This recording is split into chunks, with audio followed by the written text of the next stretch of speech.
Friends, నేను మీ కృష్ణాని. Welcome to Krishna market trends. ఈరోజు ఈ వీడియోలో మీకు రిలయన్స్ పవర్ షేర్ అనేది సోమవారం నుండి పెరుగుతూ ఉంది. అసలు ఈ షేరు ఎందుకు ఇలా పెరుగుతుంది, అసలు ఈ ప్రజెంట్ రేట్లో ఈ షేర్ని బై చేస్తే లాంగ్ టర్మ్గా ఉపయోగించుకోవచ్చా, లేకపోతే దీన్ని షార్ట్ టర్మ్గానే ఉపయోగించుకోవచ్చా, అసలు దీన్ని ఎలా మనం బై చేసుకుని దీన్ని హోల్డ్ చేయవచ్చు అనేది నేను ఈ వీడియో ద్వారా మీకు నేను చెప్తున్నాను.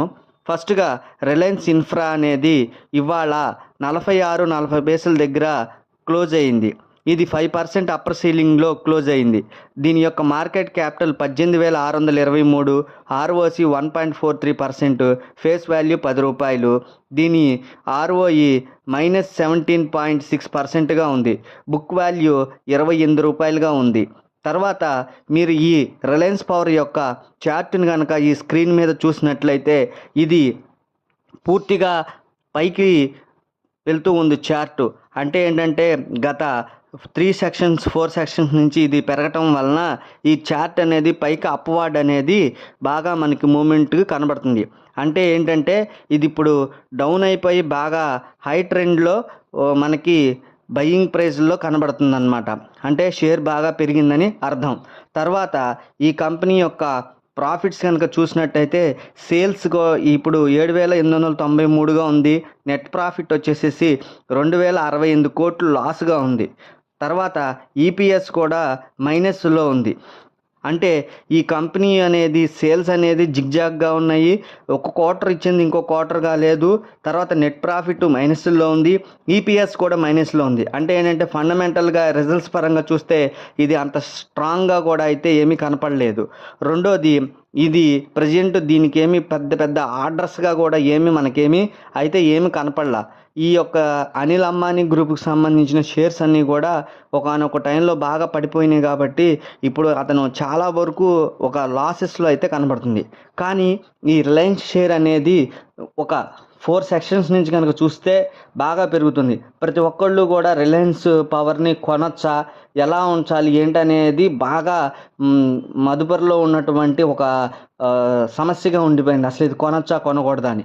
రెండోది, అసలు ఈ షేర్ అనేది సోమవారం నుంచి ఎందుకు పెరిగింది అంటే ఈ కంపెనీ యొక్క బోర్డు అప్రూవ్ ఏం చేసిందంటే 46.2 కోట్ల ఈక్విటీ షేర్స్కి వారెంట్స్ అన్నమాట. 1,525 కోట్లకి, అంటే 46 రూపాయల ఇష్యూ ప్రైస్ మీద 1,525 కోట్లకు గాను ఇది ప్రిఫరెన్షియల్ అలాట్మెంట్ అనేది జరిగింది.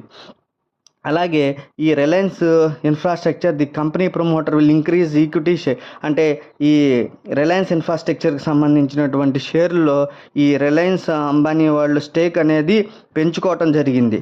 సో ఈ రిలయన్స్ దాంట్లో పెంచుకోవడం ఒకటి అనేది ఇంపార్టెంట్. రెండోది, ఈ కంపెనీ యొక్క ప్రిఫరెన్షియల్ అలాట్మెంట్స్ ఎవరైతే తీసుకుంటున్నారు అంటే ఆతమ్ ఇన్వెస్ట్మెంట్ అనే ఒక కంపెనీ కూడా ఇది తీసుకుంటుంది. తర్వాత ఇది ఇన్ఫ్రాస్ట్రక్చర్ లిమిటెడ్కి సంబంధించింది.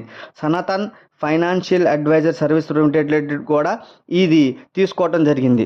సో ఈ ఒక ఇన్వెస్ట్మెంట్కి ఈ మన ఏమంటారంటే ప్రిఫరెన్షియల్ అలాట్మెంట్ అనేది ఈ రెండు కూడా తీసుకోవటం, రెండోది రిలయన్స్ ఇన్ఫ్రా యొక్క ప్రమోటర్ స్టేక్ని పెంచుకోవటం, ఇవన్నీ కూడా కొద్దిగా పాజిటివ్గా ఇంపాక్ట్ అయినాయి. అంటే ఇప్పుడు రిలయన్స్ ఇన్ఫ్రాస్ట్రక్చర్కి రిలయన్స్ పవర్కి ఉన్నటువంటి సంబంధం ఏంటంటే ఈ రిలయన్స్ పవర్కి రిలయన్స్ ఇన్ఫ్రా యొక్క ప్రమోటర్ అయి ఉండొచ్చు.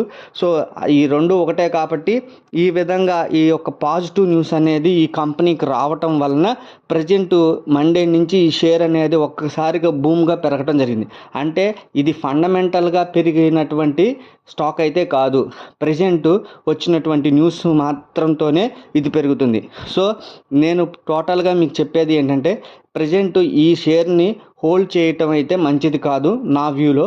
ఇది మీరు ఒకవేళ బై చేయాలి అనుకుంటే కనుక మీరు దీన్ని షార్ట్ పీరియడ్ గాను లేకపోతే ఇంట్రాడే పీరియడ్గా మాత్రమే చూసుకుంటే బాగుంటుంది. కానీ లాంగ్ టర్మ్ ఇన్వెస్ట్మెంట్కి అయితే రిలయన్స్ పవర్ అనేది ఉపయోగపడదు అనేది నా వ్యూలో తెలుస్తుంది. రెండోది, మీకు నేను వీడియోలో కూడా ఫండమెంటల్గా ఎంత స్ట్రాంగ్గా ఉంది ఏంటనేది కూడా మీకు నేను వివరించాను. ఒకవేళ దీన్ని మదుపు చేయాలి అనుకుంటే బిగ్ ఆర్డర్స్ కానీ లేకపోతే ఏదైనా ఇన్వెస్ట్మెంట్స్లో మోడ్ అనేది మారటం కానీ అలాంటివి ఏదైనా జరిగితే అప్పుడు మనం దీన్ని ఏదైనా హోల్డ్ చేయడానికి అవకాశం ఏదైనా ఉంటుంది. కానీ ప్రస్తుతానికైతే మటుకు దీన్ని స్పెక్యులేటివ్గాని చేయటానికైతే బాగుంటుందని నా వ్యూలో నేను అనుకుంటున్నాను.